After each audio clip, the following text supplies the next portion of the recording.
Which areas is Arizona football good enough, and which ones are still major concerns with the close of the first transfer portal?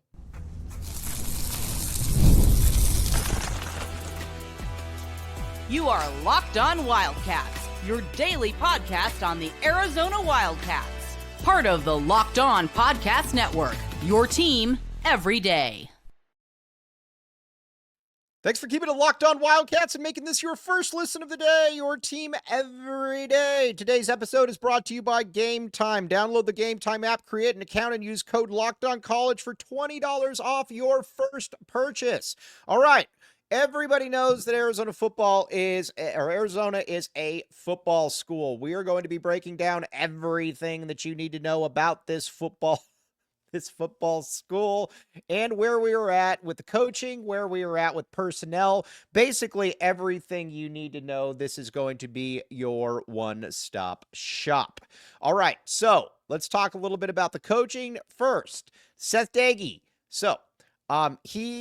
People ask me all the time, they're like, yo, Mike, how do you know that he's better? I don't know how good he is, but I do know for a fact that he is better than Dino Babers because it is impossible to be worse than Dino Babers. That is where I'm at with Seth Doege, and we can always work backwards from there on that. But again, Dino Babers was atrocious.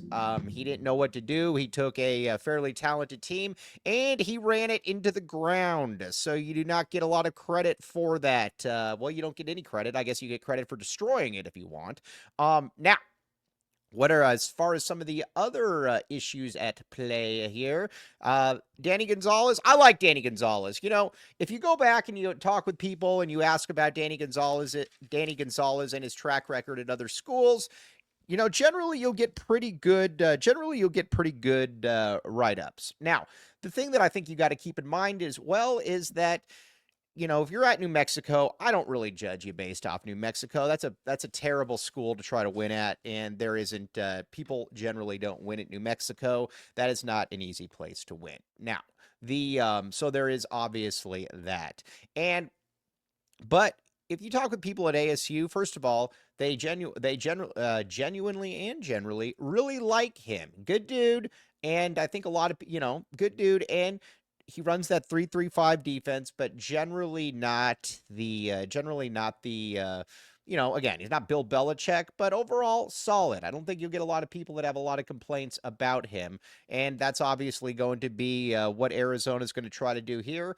So we're going to talk about that and what that means. He brought in a new tight ends coach in Josh Miller, who he very much likes. He said he was the best coach that he's ever been around, that was Seth Doege that did that.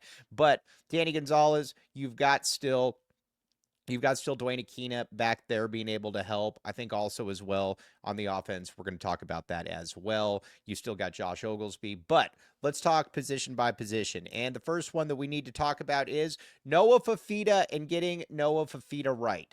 Last year was absolutely a joke.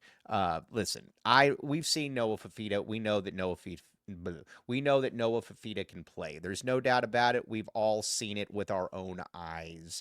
And last year, he was pedaling around. He was trying to make plays that weren't there. He was basically running 15 yards back to throw a 4-yard pass. It just wasn't good. Don't know what else to say. It just was not good, and it didn't look like there was really ever any structure there. Seth Doege said, he goes, listen, the first thing that we got to do is we got to get his feet right. And that was a big part of the problem last year, is that his feet work just wasn't good. Wasn't good enough, and you can't have it be that case. You've got to have him be in a better spot. And if he's in a better spot, then I think Arizona will be in a better spot. But you've got to be able to get him into a better situation there. And again, that's something that I think Doege gets. And, you look at Dage's background, obviously threw the ball everywhere at Texas Tech, and he was very good at it. But he also was able to do other things. When he was the OC this past year at Marshall, they ran the ball a ton. So it's not like he's one of these guys that's, the round peg, square hole type, or round, whatever that term is. It's not like he's one of those guys. You've got him in there, and he's going to adapt to the personnel, which is a huge, huge part, I think, of everything that is going on with Arizona. Now, when it comes to Noah Fafita, I think Noah Fafita is going to have a nice bounce back year. I really do. Noah Fafita is how do I put this? At the end of the day, Noah Fafita is the player that he needs to be getting the ball out quickly. He needs to be making a lot of different moves. And if he can get the ball out quickly and make different moves, then Arizona is going to be in really, really good shape. But at the same time, he's also not somebody that can just go out there and basically coach himself. He's not Peyton Manning, and it felt like last year he was having to be Peyton Manning because it didn't really feel like he was getting that kind of coaching that he needed. I look for Noah Fafita to have a nice bounce back year, and for a variety of reasons, but a big part of it is the coaching. Now, the other one too, as far as your backup, then you got the kid from Wisconsin, cool, and after that, we'll see. But in this day and age, if your starting quarterback goes down, you're probably not going to be in great shape to begin with. So there's obviously that. Now, when it comes to where you are as far as handing the ball off, as long as Alonzo Carter is here, I feel very good about Arizona's running back situation. I love Alonzo Carter. He's a dude that just gets it. He is a coach that you watch him, and not only you watch him and you just kind of know too that you're seeing somebody that is always going to have a guy that is that is basically going to be able to get good running backs there.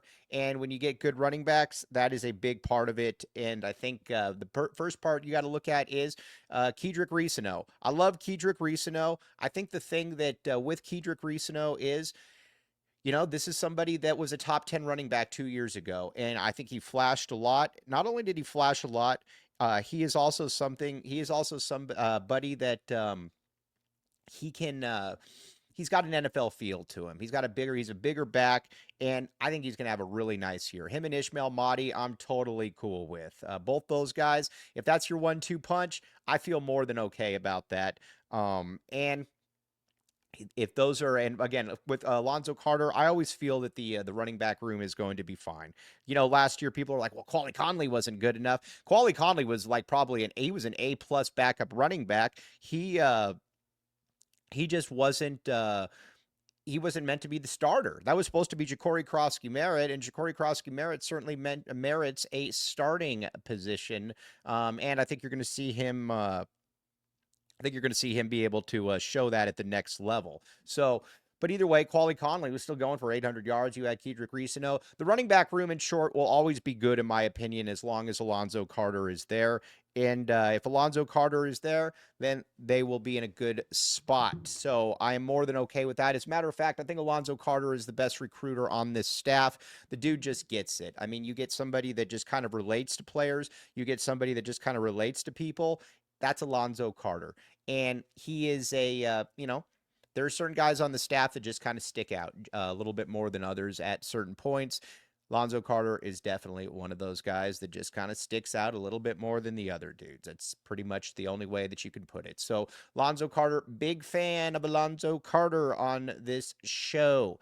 Now, at the offensive line, and then we're going to get to the wide receivers. The offensive line is of a great worry to me, and offensive line is a great worry to me. But first, if you are worried in real life about stuff, TalkSpace is here. Therapy is a game changer. It can help manage stress, improve sleep, and communicate more effectively. But finding the right therapist and fitting sessions into a busy schedule, as you all know, can be a challenge. That's where TalkSpace comes in.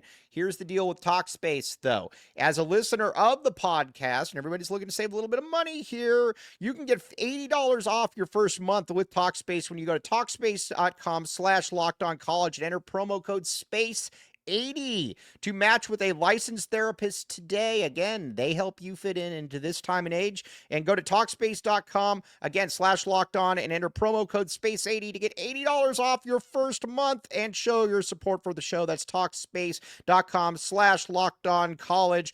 promo code SPACE80. Again, in this day and age, everybody's busy. Everybody's got a lot of different things going on. TalkSpace is your perfect situation there to be able to get your some of your issues addressed and to be able to do it in a convenient way.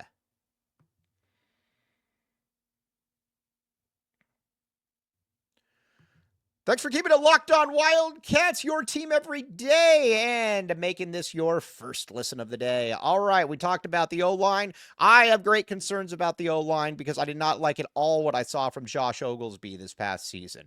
Listen, at the end of the day, everybody talks about, well, injuries, this and that. You still had 3 really, really high-quality offensive linemen, and the unit was terrible. And like I always say, generally, I don't think that you get better by losing a first-round pick or losing a guy who's going to start at Tennessee or losing a 3-year center. But you're going to have to try that this year, and that's going to be interesting for me. I think at the tackle positions, you've got Big Rhino, obviously. Big Rhino can stay healthy. I think that, I think he can be solid. Then you got Ty Buchanan at that other spot. I think he can be solid as well. Inside, though, I got a lot of questions. Who's that center? Because there isn't one right now, unless you're planning on putting the Hawaii kid at center, which maybe you are. I don't know. But Deuce, I like Deuce. Deuce is solid. But again, there's a lot of I think there's a lot of questions there. And like I said, Oglesby changing the blocking scheme did not make any sense to me whatsoever. I was not at all impressed by what I saw from Josh Oglesby. Now you're in a different offense that he has never run before. We're going to see how that plays out. I am not optimistic, but, at the end of the day, I've been wrong a lot. So we will see. But at the wide receiver unit, I like the wide receiver unit. I think they've done a very, very nice job. And listen, you lost TMac. That's obviously a loss. You don't just, at Arizona, you just don't replace TMac. He's the best wide receiver in the country. He's going to be a top 10 pick, maybe a top 5 pick. Who knows? He's that dude. He's just different. But at the same time, I think that you also know that you've got a guy in TMac, you've got a bunch of really, really good number 2 wide receivers. And I think that's something that you got to keep in mind. You've got a bunch of really, really good. And if you can get them, going, then I think Arizona is in really, really good shape. Really, really good shape. But I like Chris Hudson a lot. It wouldn't surprise me at all if Chris Hudson turns out to be the best wide receiver on the team. I could see him going for 800 yards, something like that. Wouldn't surprise me in the least. And then Chris Hunter, big fan of Chris Hunter. I was a little worried that Arizona wasn't going to be able to hold on to him, but they said, do not worry. We will hold on to Chris Hunter, and that is exactly what they did. That was a very, very nice little get by Arizona, holding on to Chris Hunter. Then you got Wysong after that. The wide receiver unit, I think, solid. I really do. I think it's going to be a listen, I think I'll put it to you like this. I think it's more than good enough. How about that? So you've obviously got that. And then there's some other guys as well. You've got your, you've got some other guys as well. That's kind of where, that's just kind of where it is. So that's kind of where I'm at with the wide receiver unit. Plus, you got the kid from like UT Chattanooga or whatever. You got Jeremiah Patterson back. You got some guys bringing in Trey Spivey. We'll see how this all does play out. But overall, I'm okay, and I think they did a very, very nice job. I think also with this unit, you also know as well that Bobby Wade can recruit a little bit. I think he's done a pretty solid job as that wide receiver coach, and I think that you certainly hope that one can continue. So the wide receiver unit, I'm more than okay with. It's just going to be about what can you do with that. Now, the tight end position, though, that's going to be interesting for me, though, because at the tight end position, you also have a guy in Kellen Ford, who wouldn't surprise me at all if he's your day one starter. He's probably the gem of the recruiting class. He's very good. He's bigger. He can move up and he can get up and down the field. He can do a lot of different things for you. But watching him wouldn't surprise me at all if he turns out to be the starter, and I can see him being the starter. He's solid. We'll see. We'll see what Josh Miller does with him. But overall, my biggest concern is the O-line and the coaching on the O-line. Everything else, I'm totally okay with. Now, Getting to the defense, let's talk a little bit first about Danny Gonzales. I like Danny Gonzales, and I like Dwayne Aquina. I think Dwayne Aquina did about as good as he could last year without having a ton of talent. He just did it. That to me is a something you got to factor in. There were some personnel choices that were just not smart. Josh Oglesby. The guy who Joe Samalo. No,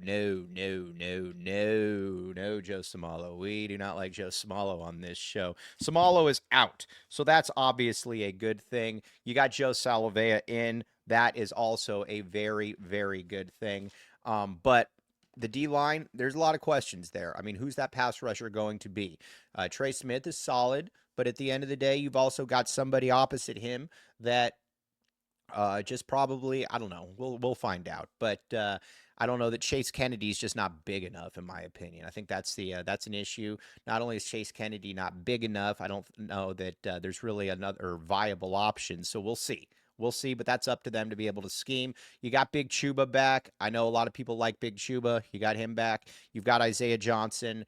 You brought in some guys as well. We'll see how it plays out. Maybe Bear Anderson can be a little bit better. I mean, got to stay healthy first. But the defensive line worries me a great deal. I am not at all thrilled about the defensive line. That worries me a great deal.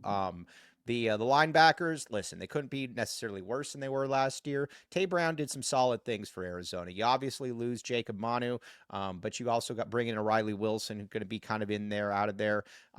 Hopefully he can make a difference, but that's going to be on that. It's going to be on that coaching staff to be able to coach them up, because there's a lot too that you look at and you're like, there's just not a lot there at certain positions, and that's certainly one of them. So we will, like I said, we'll see how that does play out.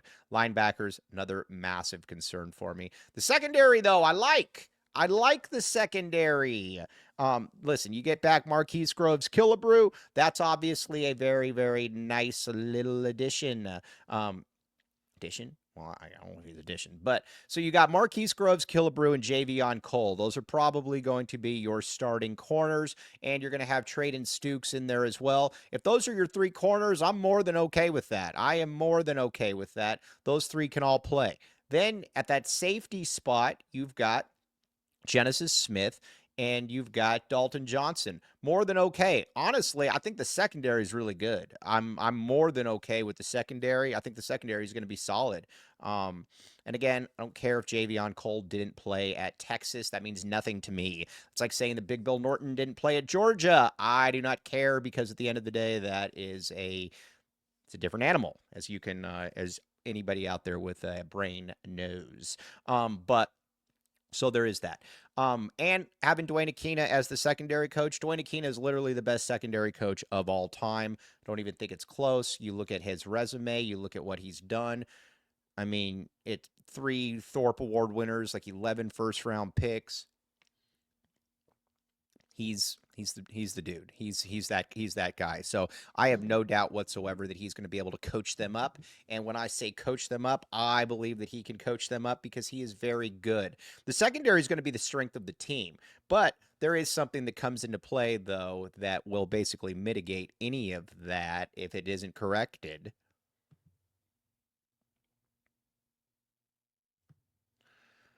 But first, we got game time. Here's the deal. Attending the NFL playoff games is an experience like no other. You all know that. The energy, the excitement, and the connection with other team fans are unmatched. I remember the thrill of seeing my favorite team clinch a playoff berth. It's unlike anything else watching the Cardinals clinch a playoff berth. Those are few and far between, so you need to enjoy those while you can. But here's the deal with Gametime. Take the guesswork out of buying tickets with Gametime. Download the Gametime app, create an account, and use code LOCKEDONCollege for $20 off your first purchase. Terms apply. Again, create an account and redeem code LOCKEDONCollege for $20 off. Download Gametime. Last-minute tickets, lowest prices guaranteed. And again, it's not just for concerts. concert, or it's not just for games. You can get into concerts, you can get into a lot of different things, but use the Gametime app. Another one that you just got to use, because at the end of the day, people are using it and you want to hop on that wagon. So download the Gametime app, use code LOCKEDONCollege for $20 off your first purchase. As always, terms do apply.